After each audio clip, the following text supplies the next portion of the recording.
Quand la langue se délie, la parole se libère. Au risque de faire du déni, la rue est multe, à défaut de se taire, dit-on. Ici, la parole est libre, les mots vibrent. Ça se passe par l'oral, c'est la parole orale. Bienvenue dans votre émission Par l'oral, une émission de la culture pour la culture. Aujourd'hui, nous allons parler de littérature, de livres, de nouvelles. Pour ce faire, nous avons l'immense plaisir de recevoir la jeunesse. Comme dirait l'autre, aux âmes bien nées, la valeur n'attend point le nombre d'années. Et cette affirmation a toujours, à bien des égards, été vérifiable en littérature, parce que beaucoup de plus grands auteurs ont réalisé leurs plus grandes œuvres en bas âge. Par conséquent, nous aurons sur ce plateau la jeune Ndeye Issa Gueye. Ndeye Issa Gueye, qui du haut de ses 24 ans, nous propose au monde littéraire sénégalais, africain et du monde un recueil de nouvelles intitulé Les Nœuds du destin.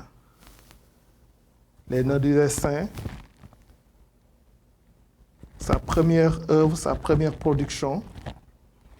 Ndeye Issa, bonsoir. Bonsoir. Bienvenue sur le plateau de Par l'oral. Merci. Merci également pour l'invitation. C'est un immense plaisir de venir partager mon expérience et de parler de ma production avec vous. Un plaisir partagé. Alors, je rappelle que nous sommes sur le plateau de Clap Africa TV, dans le cadre de votre émission toujours Par l'oral. Alors, quand le destin fait se rencontrer deux personnes, leur vie se conjugue au pluriel. Leurs amours parallèles peuvent se confondre, noués par cette maladie bizarre dont personne ne peut se passer, cette maladie qu'on appelle amour. Et dans cet ouvrage, tout tourne autour de l'amour. Alors, c'est quoi cette idée de parler de l'amour? Qu'est-ce qui a motivé cette envie? Bon, je dirais que c'est une habitude en réalité. Je suis habituée à parler de l'amour, à faire des recherches sur l'amour, à écrire sur l'amour. Je suis friande des relations amoureuses, de l'amour en général. Et je suis intéressée par ce thème-là, parce que je trouve que c'est un thème très intéressant dont on ne peut pas se passer. Et l'amour est quelque chose qui touche tout un chacun de nous, que ce soit l'amour fraternel, l'amour maternel, paternel, ou l'amour qu'on vit avec son partenaire, son amant, ou bien son épouse ou sa petite amie. Voilà. D'accord, c'est l'amour, comme elle l'a dit. Comme je l'ai dit tantôt, c'est une maladie bizarre. Une maladie dont personne ne peut se passer. On est obligé de la vivre. Mais ici, aussi, je rappelle que les nœuds du destin, Ndeye Issa Gueye nous propose des thèmes. 11 thèmes au total. 11 thèmes, les nœuds du destin. Un cadeau pour elle. Le voile levé sur la trahison. Au-delà des attentes. Et au-delà des attentes, nous avons deux sous-parties. Les fêlures de l'amour. Accès à la félicité. Après, nous avons plus que de l'amitié. L'amour en pointillé. Nous allons y revenir tout à l'heure. Les séquelles d'une trahison. Et dans les séquelles d'une trahison également, nous avons deux sous-titres, sous-thèmes. Miroir brisé. Du baume au cœur. Ensuite, nous avons Lina la mystérieuse. Le pouvoir de l'amour. Les chemins vers, 3 points de suspension, vers où elle va nous dire. Enigma. Et ces deux derniers thèmes, elle les a abordés en poésie. Ce sont des histoires, au fait, mais qui sont racontés en poésie. Là également, nous allons y revenir. Mais avant ça, en lisant Les Nœuds du destin, moi, je me plonge dans un problème récurrent aujourd'hui que l'on rencontre tous les jours, des mariages éphémères, si on peut dire, qui se brisent très rapidement, même si dans le nœud du destin, on a une séparation, les gens se retrouvent, mais quand même, il y a la séparation et elle est très rapide. Quelle appréhension avez-vous, ou bien comment pouvez-vous expliquer ce phénomène-là? Alors, j'aimerais rebondir sur ce que vous avez dit. En fait, ce ne sont pas 11 thèmes, ce sont 12 thèmes. 12 thèmes. Je pense que vous avez oublié le dernier, c'est la danza. Ah, ok, oui, la danza, effectivement. La danza, effectivement. Oui, c'est une nouvelle poétique également. Ok. Exactement. Maintenant, Enigma et la danza qui est une nouvelle poétique. Oui, ce sont des titres en espagnol. Ok. Maintenant, concernant le divorce, moi, déjà, pour les nœuds du destin, nœud, c'est union. C'est ce qu'on attache. Effectivement. Maintenant, moi, je me dis que quand deux âmes sont faites pour être ensemble, elles finiront ensemble, quoi qu'il arrive. Maintenant, quand il y a divorce, c'est parce qu'il devait y avoir divorce. Moi, je me dis que on peut se marier avec une personne, divorcer avec elle, et après se remarier avec la même personne. Même si on doit se remarier avec cette personne-là plus de 3 fois, on le fera.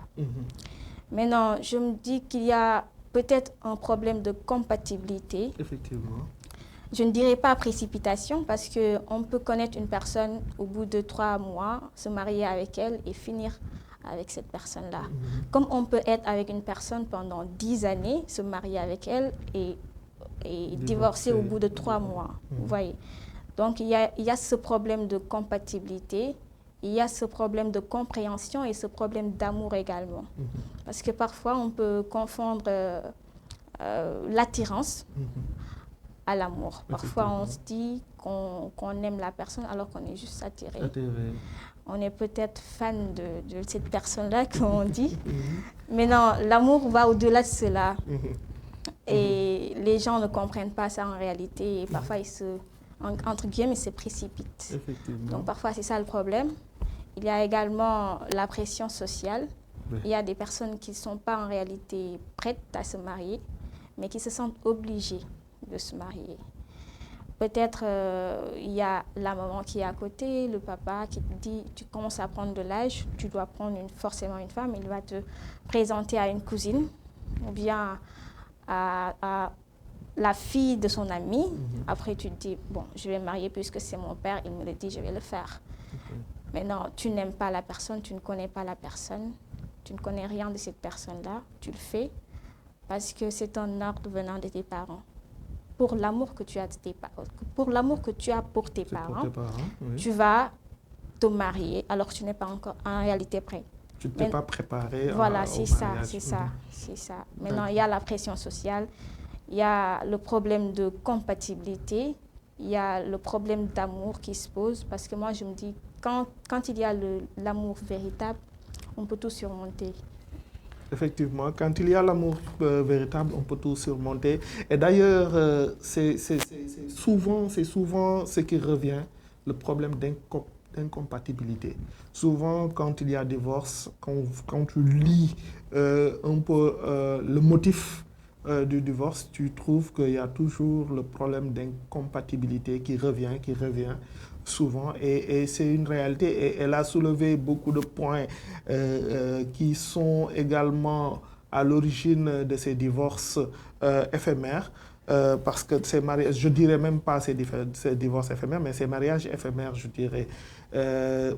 C'est vrai qu'il y a la pression sociale, tel s'est marié, il faut se marier, il y a la proposition des parents, et donc c'est pas le choix de la personne en fait, c'est pas le choix de la personne. Et effectivement, bon, ici, quand on lit les nœuds du destin, le voile levé sur la trahison, parce que toujours dans le cadre des nœuds du destin, que ce soit dans le cadre du nœud du destin, que ce soit dans le cadre de le voile levé sur la trahison, il y a toujours une amie qui est entre les deux. Il y a toujours cette confiance qu'on donne à une amie et qu'elle brise. Est-ce que aujourd'hui, vu cela, on peut croire réellement à l'amitié?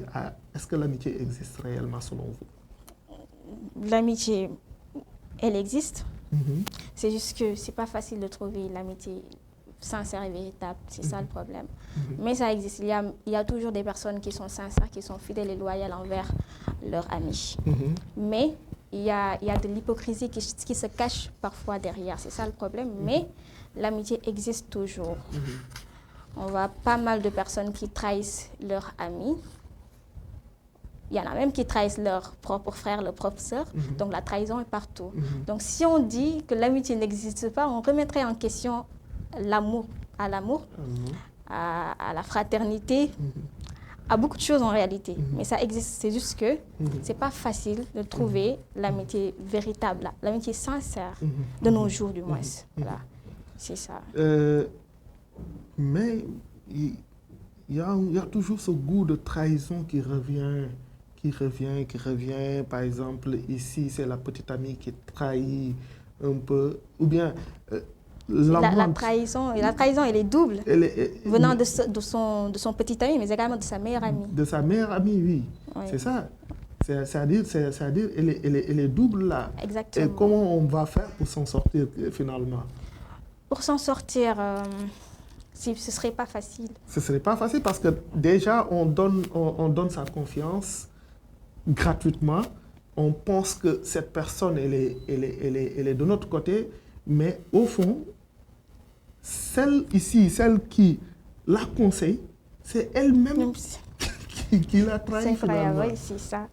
Et c'est assez courant. C'est assez courant.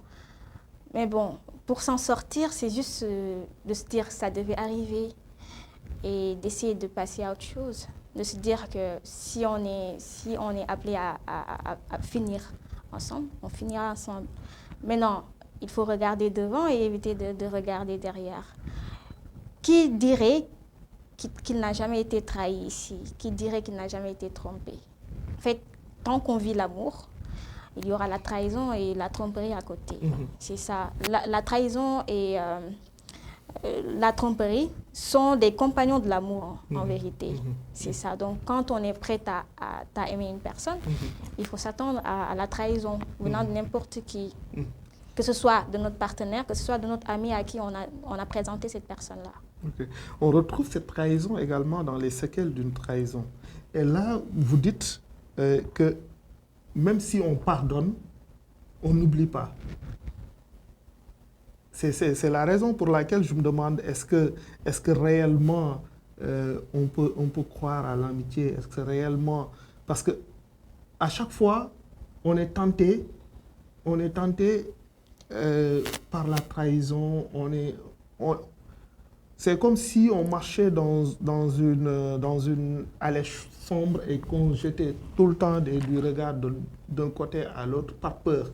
Est-ce qu'on peut vivre cette vie-là et continuer à réellement aimer, à réellement donner sa confiance, puisque à chaque fois, il y a un poignard sur le dos, même si effectivement le destin revient toujours dans vos propos. C'est ça. Oui, les séquelles d'une trahison est une nouvelle assez spéciale parce que, comme vous savez, la nouvelle, elle doit être fictive, voyez. Mais cette nouvelle-là a été inspirée d'une histoire réelle. Donc, il y a une fille qui s'est confiée à moi et c'était la nuit, tard la nuit. Elle était en pleurs et ça m'a touchée. Moi-même, j'ai pleuré moi-même.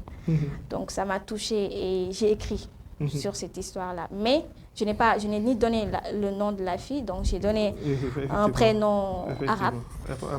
Donc je n'ai pas non plus narré son histoire telle qu'elle est, mais ça m'a profondément touchée. Et cette trahison-là vient de son petit ami avec qui elle a fait 5 ans de relation. 5 ans de relation, ça, et avec qui également, qui l'a poussé à se donner à lui. Exactement. Elle a se donné à lui par amour, par confiance. Elle l'a fait. Elle l'a fait et ça également, ça peut susciter une interrogation pour les jeunes filles.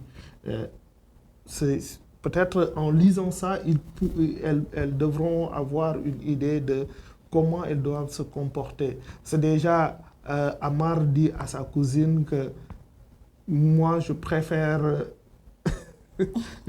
l'original que de la friperie. Exactement, c'est ce qu'il a dit à sa mère.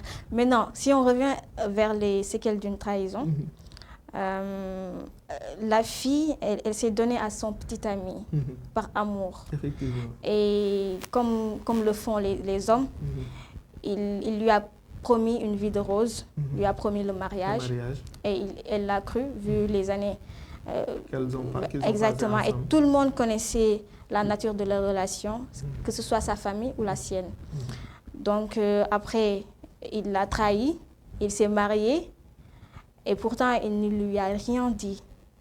Ils étaient au téléphone la veille de son mariage.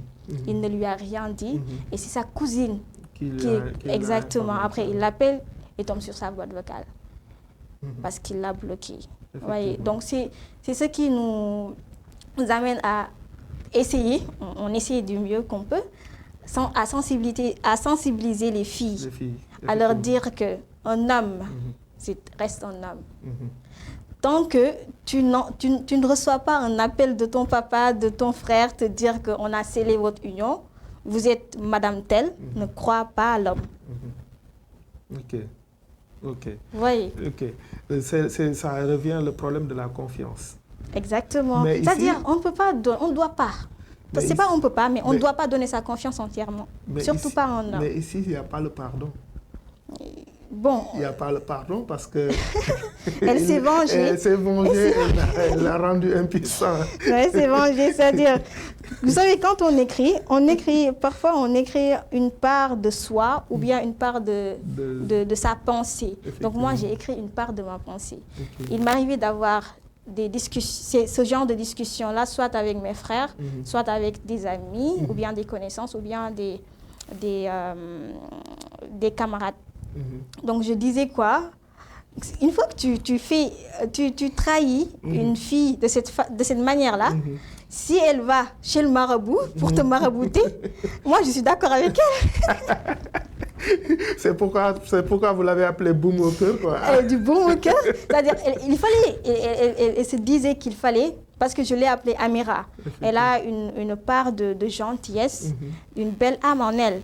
Donc Amira, ça signifie princesse en arabe.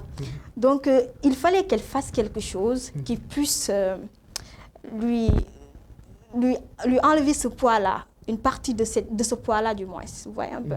Donc c'est la raison pour laquelle j'ai appelé cette partie-là du baume au cœur. Mais moi, il y a un problème également. Il y a un problème dans ce passage où elle écrit une lettre après avoir fait ça.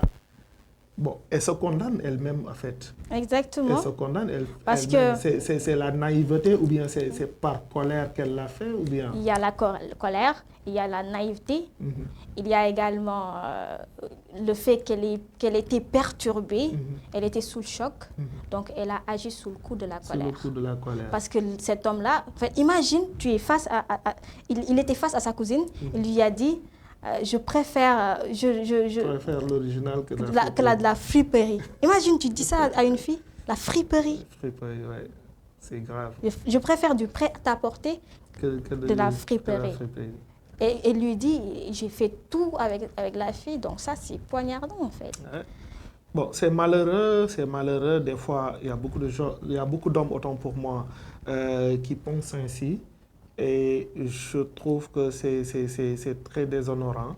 Quand on connaît une fille, qu'elle nous donne sa confiance, on est dans l'obligation. Et ça revient un peu à nos coutumes. Auparavant, il y avait le ngor, il y avait le djom. La parole donnée, c'était sacré. Mais aujourd'hui, on a perdu ces principes-là. Ouais. Il y a également le fait que dans notre société, on nous fait croire, j'avais même dit ça lors de ma cérémonie de dédicace, On nous fait croire que seule la femme doit rester Fidèle. S'abstenir jusqu'au Chaste, mariage. Et il n'y a que la femme qui doit s'abstenir jusqu'au mariage, alors que ce n'est pas vrai du tout. Dans le Saint-Coran, on dit de s'abstenir tous les deux, que ce soit l'homme ou la femme. Il y a également le problème au sein des familles également, parce que la manière dont on éduque la fille est différente de la manière dont on éduque l'homme. Alors que l'homme à qui tu ne parles pas, l'homme à qui tu ne vas pas dire, tu ne vas pas faire ceci, cela, c'est cet même homme-là qui va voir une autre fille qui est la fille d'un autre. Effectivement. Maintenant, la fille d'un autre peut être ta propre fille, toi. Effectivement. Vois un peu. Donc, c'est ça le problème. Maintenant, il faut faire savoir aux hommes qu'ils doivent aussi s'abstenir. Maintenant, parfois, comme on dit, il y a la tentation. Donc, on peut faire une erreur. Maintenant, quand tu fais une erreur et que tu sais que tu es le premier homme qui a connu cette fille-là, après, tu n'as qu'à l'épouser. Effectivement. Pour garder son honneur et son secret. C'est aussi une façon de garder son secret. C'est une façon de garder ce secret. Comme on le sait en Afrique, très souvent, on parle de... En matière de demande de mariage, c'est l'homme qui fait le premier pas. C'est l'homme qui demande la main de la fille et non le contraire. Mais ici, au-delà des attentes, donc ici, c'est Suzanne qui fait la demande. C'est Suzanne qui demande la main à son homme. Donc, est-ce que ce ne serait pas une façon de briser l'ordre habituel des choses? Exactement. Moi, en amour, j'aime les exceptions. J'aime quand on ose. J'aime l'audace, en fait. Et j'avais l'habitude de voir, que ce soit dans les films, que ce soit dans la vraie vie, que ce soit dans les livres que je lis, qu'à chaque fois, c'est l'homme qui fait une demande en mariage. À chaque fois. Et la femme est toujours là, c'est elle qui attend. Et c'est l'homme qui fait ses pas. Et je me disais, pourquoi pas ne pas faire cela? Pourquoi pas changer les choses. Changer les choses. Exactement. Et Suzanne, il faut savoir que Suzanne, elle est tout comme moi, elle est une âme romantique. Et d'ailleurs, c'est l'une des choses qui font que je me dis parfois, est-ce que cette nouvelle-là n'est pas finalement ma préférée? Parce qu'il y a tellement de choses qui montrent que l'amour, le vrai amour, l'amour véritable, l'amour sincère, peut tout surmonter. Et leur histoire le montre. Effectivement. Mais moi, je trouve un autre aspect. Je me dis que peut-être ce serait un moyen pour les femmes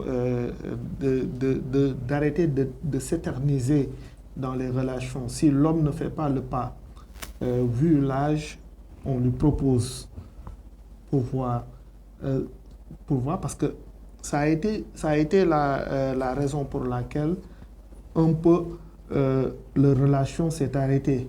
Même si elle ne connaissait pas la raison pour laquelle Bernard avait agi de la sorte, même si au finish elle l'a connu et qu'ils se sont mariés, mais au moins la femme devrait pouvoir, dans ce cas de figure-là, faire la demande pour pousser l'homme à agir. Vous savez, toute chose a une raison, ou bien même des raisons. Donc, Bernard avait ses raisons de ne pas demander Suzanne en mariage. Et il y avait de l'incompréhension entre eux, sans qu'ils ne le sachent. Parce que Bernard pensait que Suzanne ne voulait que... En réalité, Suzanne voulait se marier pour avoir des enfants et tout, alors que Suzanne recherchait quelque chose de plus que cela. Et Suzanne, de son côté, elle pensait que Bernard ne voulait pas la marier. Elle pensait que Bernard voulait continuer à vivre avec lui comme ça, juste par plaisir, l'utiliser et tout. Alors ce n'était pas cela. Donc Bernard vivait avec une maladie sous-jacente. Donc c'est ce qui faisait qu'il ne pouvait pas demander Suzanne en mariage. Et ça a amené une sorte de quiproquo entre eux. Et c'était ça le problème. Maintenant, Suzanne invite Bernard, ils discutent, il sort l'anneau. La bague. Ouais. Après, il demande Bernard en mariage. Bernard n'accepte pas. Ça la bouleverse. Exactement. Et certainement, tout lecteur, bon, mes lecteurs, ils me disent qu'ils s'attendaient à ce que Bernard accepte. Ouais. Donc, tout lecteur s'attendrait à ce qu'il accepte. Maintenant, il n'accepte pas. Mais toute chose a une raison. Après, finalement, ils se sont mariés. Et voilà. OK. Ils se sont mariés, mais également, est-ce que, pour moi, est-ce que ça ne suscite pas également l'importance de la communication? Exactement. De l'échange, parce que ça revient également plus loin dans plus que de l'amitié.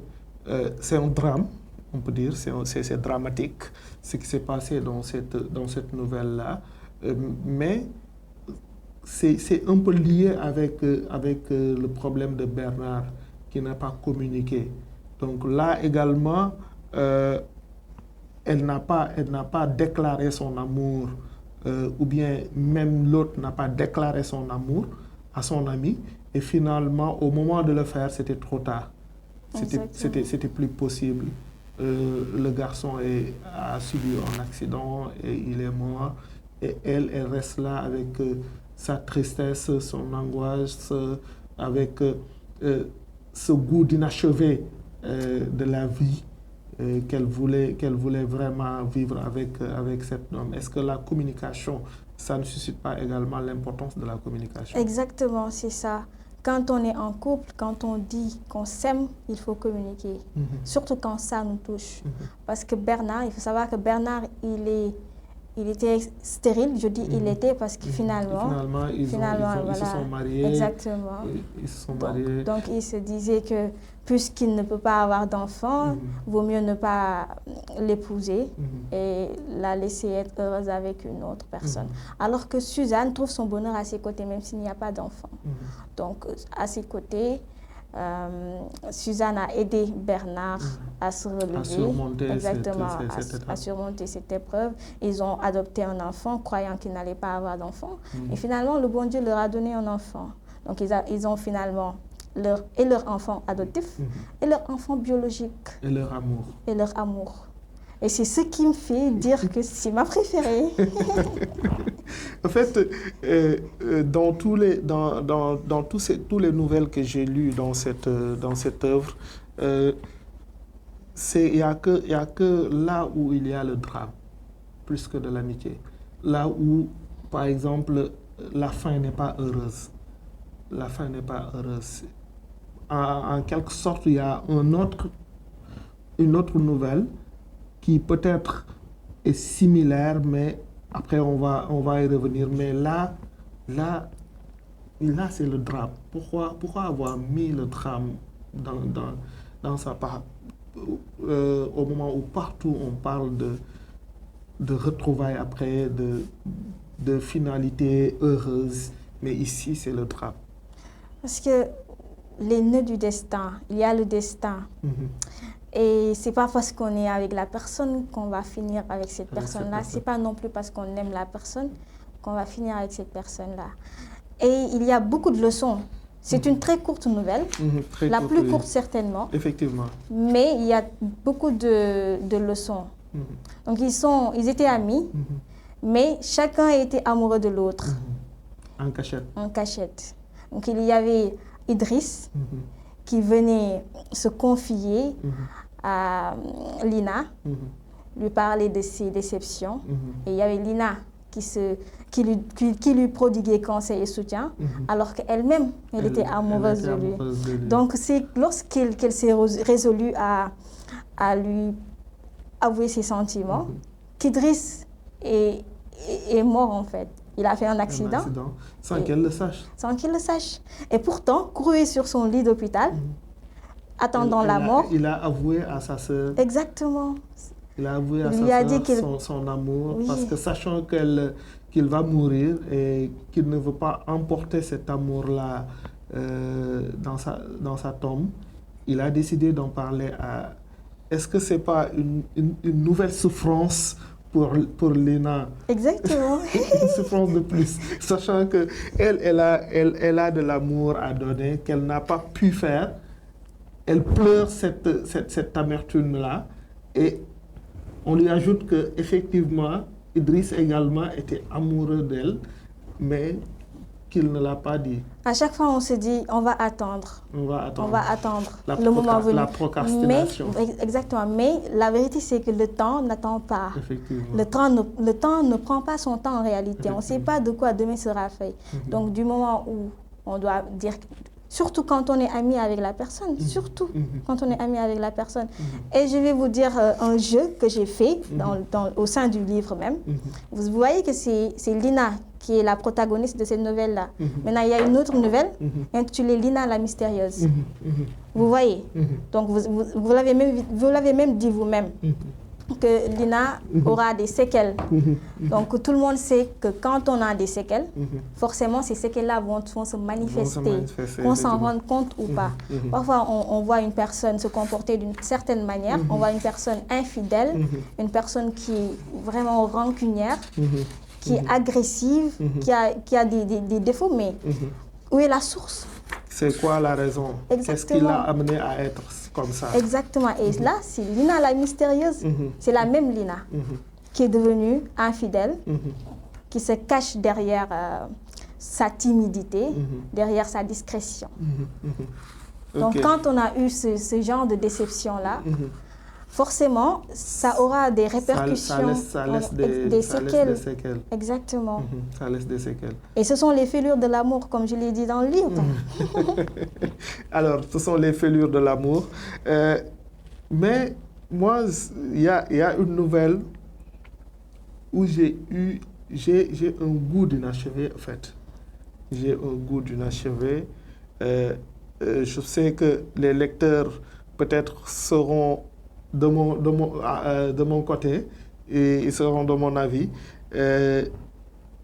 C'est-à-dire, dans l'amour en pointillé, ici, il y a des choses qui reviennent. C'est l'amour de l'élève pour son professeur qui vient. Et souvent, ce sont des problèmes qui se passent au sein des établissements, que ce soit au collège, au lycée, à l'université, et la déontologie, l'éthique ne voudraient pas, mais l'amour, c'est quelque chose qu'on peut pas canaliser, quoi. Qui on doit aimer, qui on peut aimer, et ça revient. Mais moi, je vais aller à la fin avant de revenir. D'accord. C'est le fait qu'ils prennent la décision de mettre en suspens leur amour, sachant qu'ils seront toujours dans la même classe. C'est ça mon problème, au fait. Comment ils vont vivre ce phénomène-là? Est-ce qu'ils pourront réellement mettre en suspens cet amour-là? Est-ce que le professeur ne devrait pas quitter la classe, arrêter d'enseigner dans cette classe? Est-ce que Amara ne devrait pas arrêter Et je pense que ce serait plus facile pour le professeur de quitter la classe que Amara de quitter la classe. Ils ont déjà pris leur décision. Donc, il faut savoir que tous les deux vivaient avec la peur ils vivaient avec une peur. Et cette peur-là, c'était quoi? C'était que les étudiants découvrent les relations, ou bien même l'administration, ou qui que ce soit. Donc, ils vivaient en cachette. Ils ne voulaient pas que les gens sachent qu'ils s'aiment. C'est ça la réalité. Donc, ils avaient eu une dispute au début, et la dispute venait du professeur, parce que lui-même, il avait peur. Il avait peur. Il a rompu. Exactement. Il a rompu par peur, parce qu'il le prenait comme sa fille. Il ne le prenait pas comme sa fille. C'est ce qu'il lui a dit. Mais après, ça lui a fait mal. Et finalement, ils se sont réconciliés. Mais après, c'est la fille elle-même, Amara. Parfois, je me perds un peu parce qu'il y a tellement de protagonistes. Donc, Amara, je pense que bien c'est Amara, oui. Exactement. Maintenant, Amara, c'est elle-même qui se rend compte des faits. Parce qu'ils étaient au restaurant. Après, il y a son camarade de classe qui est là, il voit son camarade. Elle panique. Elle a failli le découvrir. Là, exactement. Et après, elle a couru comme ça, elle a pris la peau d'escampette, il est parti. Et après, c'est elle-même qui a proposé au professeur de rompre la relation. Pas de rompre carrément, mais De mettre en suspense. en suspense. Mais c'est ce suspense-là qui me pose problème. Le suspense, c'est que leur amour n'est pas terminé. Ils en sont conscients, en fait. Mais déjà, ils avaient un problème. Pour la première rupture, la seconde rupture, ce qui a causé la première rupture, ce qui a causé la première rupture, c'est que le professeur se sentait mal, n'était pas à l'aise en classe. Il est sorti, il lui a envoyé un message pour lui dire qu'il préfère arrêter le cours. Exactement. Donc, ils reviennent, ils sont ensemble à nouveau, et le problème se pose, mais ils décident de mettre en suspense alors qu'ils seront toujours dans la même classe. Oui, mais c'est leur décision. C'est-à-dire, après, par exemple, la fille, elle va certainement quitter l'établissement, ça c'est clair. Donc une fois qu'elle ne sera plus étudiante dans cet établissement-là, ils pourront recommencer leur relation. Mais le moment de ces... Oui, c'est vrai. C'est la raison pour laquelle on dit que l'amour c'est souffrance et bonheur à la fois. C'est pourquoi je disais au début que c'est une maladie bizarre. J'ai un ami, quand on était au collège, on en parlait. On disait que c'est une maladie zarbi, une maladie bizarre dont personne ne peut se passer. Et effectivement, je reste sûrement fin. Je reste sûrement fin. On a parlé des séquelles d'une trahison. Effectivement, vous avez abordé Lina la mystérieuse. Donc, en fait, on va reprendre, je vais rebondir sur l'éducation dont vous parlez tantôt, où l'homme est éduqué d'une façon et la femme d'une autre façon. Et dans notre éducation au Sénégal, en Afrique en général, il est bien plus conseillé, et c'est même la règle générale, que l'homme demande la main à la femme et non le contraire. Mais ici, quand on lit un peu au-delà des attentes, ici, c'est Suzanne qui ne demande pas. C'est Suzanne qui demande en mariage. Alors, est-ce que cela ne serait pas une façon de briser l'ordre habituel des choses? Maintenant, on va revenir sur la dernière nouvelle. Le chemin des vers. Le chemin vers, 3 points de suspension. Le chemin vers où, déjà? Vers le bonheur, la félicité. Oui, c'est ça. Alors, je voudrais juste lire un passage, parce que il y a, comme on l'a dit à l'entame, il y a des nouvelles qui sont écrites en forme poésie, donc les 2 dernières nouvelles. Mais dans cette 10e nouvelle également, on a un texte de poésie, une déclaration d'amour que je voudrais partager avec vous, s'il vous plaît. Les livres même ont peur et sont en train de tomber. Mais n'ayez pas peur, hein? C'est une déclaration d'amour. Alors, là, c'est déjà quand le protagoniste déclare son amour pour demander la main à la fille. Il le fait en ces propos. Mon amour, devant toi je m'incline. Dans ton sourire, mon avenir se dessine. Je te demande ta main solennellement. Veux-tu devenir ma femme éternellement? Depuis toujours, je t'ai voulu, Nadia, ma reine. Je veux être sûr que tu seras toujours mienne. Pour concrétiser cela, je te demande ta main. Je veux croiser ton regard chaque matin. Au nom de l'amour et de nos songes partagés, je te promets un amour infini et sacré. Nos âmes se fusionneront en une danse céleste créant une union où chaque seconde est une fête.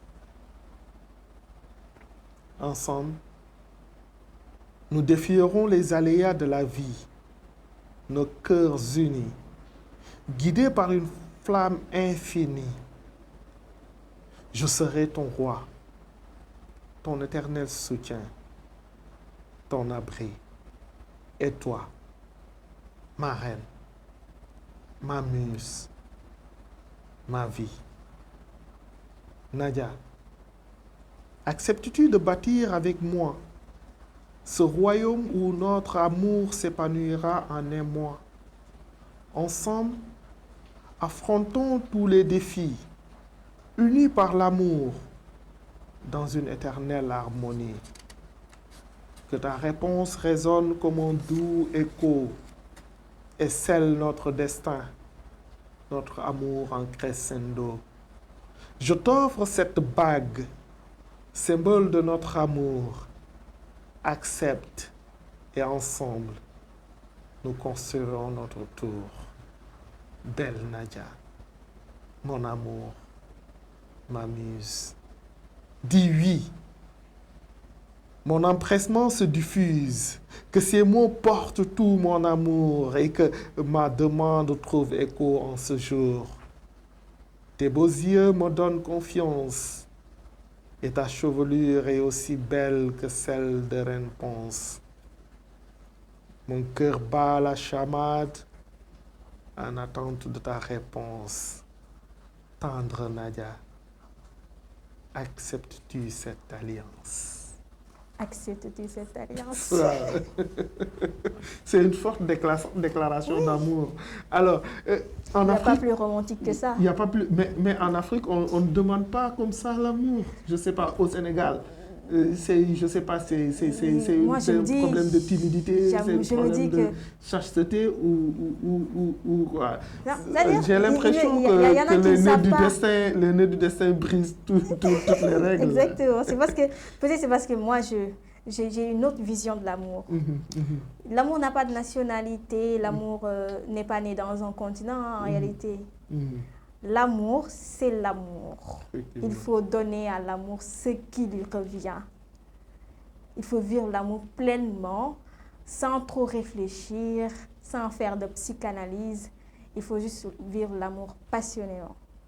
Et pas avec de la raison en se disant si je fais ceci, c'est cela. Non, non, c'est pas ça l'amour. On dit que quand l'amour est l'amour, l'autre disait que quand l'amour ne devient amour que quand il t'empêche de raisonner. Exactement. Et moi, en parlant de raison, je vais dire quelque chose qui me donne là l'impression de me contredire. Je dis, d'après ma psychanalyse, moi, je me dis que l'amour se concocte dans la tête et se serre dans le cœur. C'est-à-dire, dès le début, c'est dans la tête. On l'imagine. Après, voilà. Après, maintenant, c'est dans le cœur. C'est dans le cœur. C'est ce qu'on donne. C'est ce qu'on donne qu'on reçoit également en amour. Exactement. Maintenant, quand on voit la personne, quand on entend la personne, après là, on pense à la personne. Ce n'est pas le cœur qui pense, c'est la tête qui pense. C'est la tête qui a envie de découvrir la personne. Et après, une fois qu'on est en contact avec la personne, il y a les battements du cœur du moins, c'est ça. C'est ça. Et uniquement, vous disiez tantôt que c'est en espagnol. On termine avec Enigma et la danza. La danza. Expliquez-nous un peu pourquoi avoir utilisé des termes espagnols. Bon, c'est parce que déjà, il faut savoir que j'ai eu l'honneur, le plaisir et le bonheur d'avoir eu l'occasion d'unir et ma langue préférée et mes deux genres préférés. Vous voyez un peu. Donc, moi, j'aime la poésie, j'aime la nouvelle également. J'aime écrire de la poésie, j'aime écrire de la nouvelle. Il m'arrive même d'écrire des poèmes en espagnol. Donc, l'espagnol et moi, c'est une sorte de coup de foudre en réalité. Donc, le prof, il est entré et dit « Buenos días ». Il commence à parler espagnol comme ça et j'ai été séduite par la langue et j'ai été intéressée par cette langue-là. J'ai commencé à à m'intéresser à la langue, à faire des recherches, à, à participer aux cours. Et je suis même en contact avec mes profs d'espagnol. D'accord. Ouais, un peu. Et j'ai même des contacts qui parlent espagnol. Je parle même avec des Espagnols. Ouais, c'est de l'amour. C'est de l'amour entre moi et l'espagnol. Et l'amour ne se justifie pas. Et pour rendre hommage à cet amour-là, vous avez exactement intitulé vos 2 dernières... Je ne pouvais pas me passer de cela. Et également, les protagonistes ont des prénoms espagnols. D'accord. Effectivement, on le sent. Et vous avez uni, comme vous l'avez dit, l'espagnol, l'amour pour l'espagnol, l'amour pour la poésie dans ces textes-là.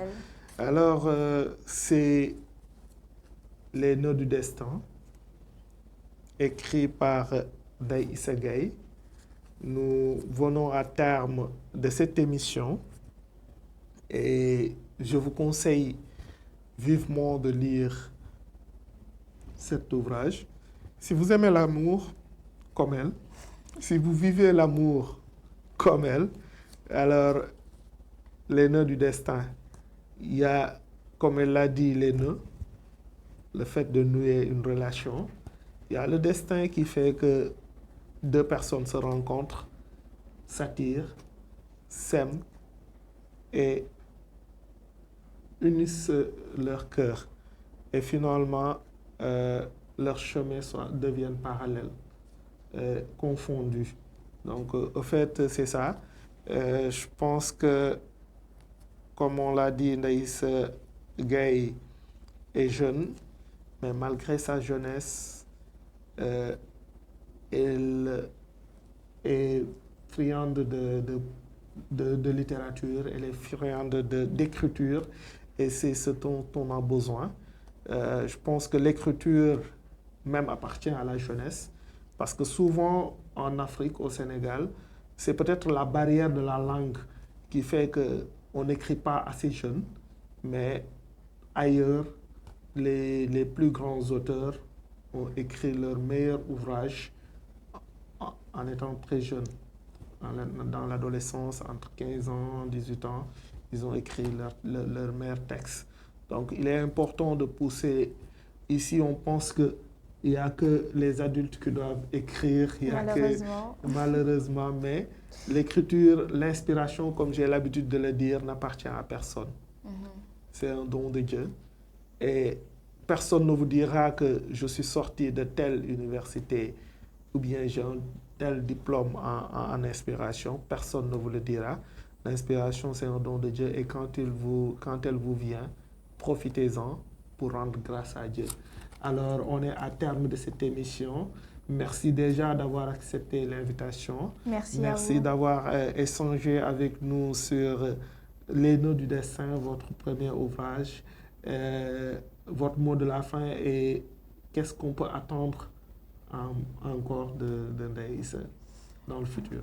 Je vous remercie pour l'invitation. C'était un réel plaisir de partager avec vous ce plateau pour parler de mon aîné. Alors, vous pouvez vous attendre à toute chose. Hein. J'aime les surprises et cet ouvrage-là a été une surprise. Et parce que moi, j'ai commencé à écrire depuis la classe de 4e sur la fille, maintenant presque 8 ans que j'écris. Et il y avait beaucoup de personnes qui ne savaient pas. Et donc, cet ouvrage même a été une surprise. Donc, attendez-vous à n'importe quelle surprise encore. D'accord.